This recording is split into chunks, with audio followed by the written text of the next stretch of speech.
लेकरा, आता विचारांचं वादळ थांबव.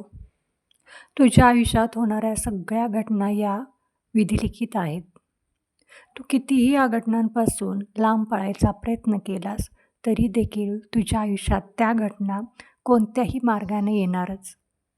त्यामुळे या घटनांचा विचार न करता त्या स्वीकारून तू पुढे जा. त्याच्याशी तोंड देण्यासाठी आम्ही तुझ्या पाठीशी खंबीर उभे आहोत. फक्त तू आमचं नामस्मरण कर, आमच्यावरती विश्वास ठेव. सगळ्यात महत्त्वाचं म्हणजे स्वतःवरती विश्वास ठेव.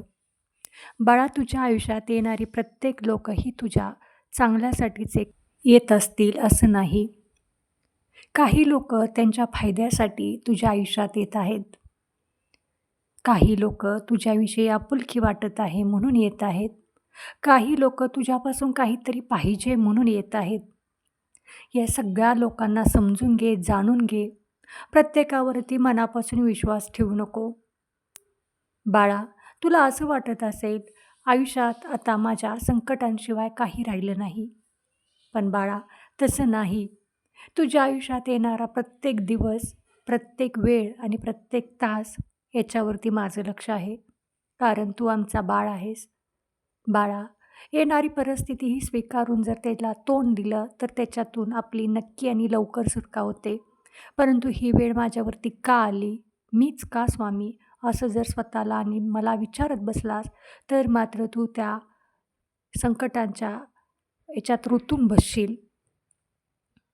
तुझ्यामध्ये असणारा मीपणा तू घालव. तुझ्यामध्ये असणारी माया, ममता तू बाहेर काढ.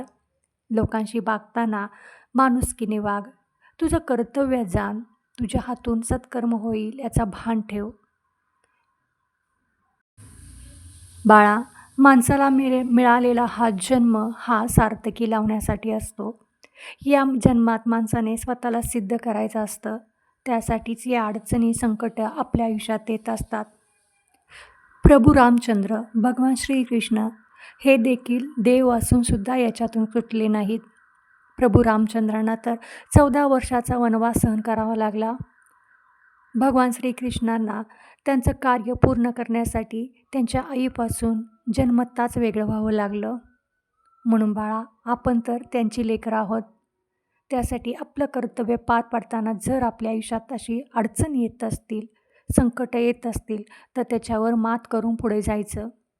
ना की हे माझ्या आयुष्यात का, ते माझ्या आयुष्यात का असं म्हणायचं नाही. कारण परमेश्वर त्यालाच निवडतो ज्याच्यामध्ये संकट, अडचणी सहन करण्याची क्षमता असते आणि त्यांना भेदून पुढे जाण्याची क्षमता असते. बाळा, सोनं देखील आगीत तापतं आणि नंतर झळाळी घेतं. माती देखील भट्टीत तापते आणि नंतर भांड्याचं रूप घेते, विटेचं रूप घेते. तसंच आपलं आयुष्य असतं बाळा. आपल्या आयुष्यात आलेल्या अडचणी, संकट यातून आपण आत्मशुद्धी करून, मनशांती करून बाहेर पडायचं असतं. तेव्हा कुठे आपण परमेश्वराच्या भक्तीसाठी लायक ठरतो.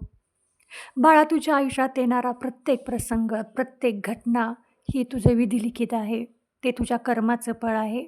त्यामुळे तू त्याच्यापासून कितीही लांब पळालास तर तू त्याच्यापासून मुक्ती पाहू शकणार नाहीस. म्हणून बाळा, हसत हसत या गोष्टींना तोंड दे. पण मी एक सांगतो ते लक्षात ठेव.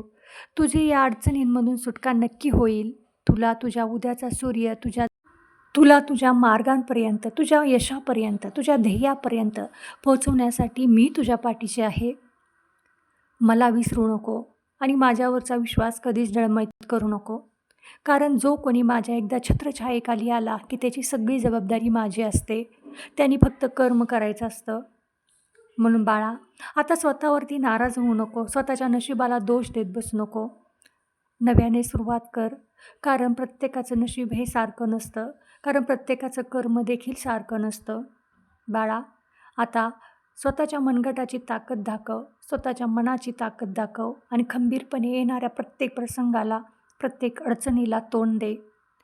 कारण मला माहिती आहे तुझं भविष्य खूप सुंदर आहे.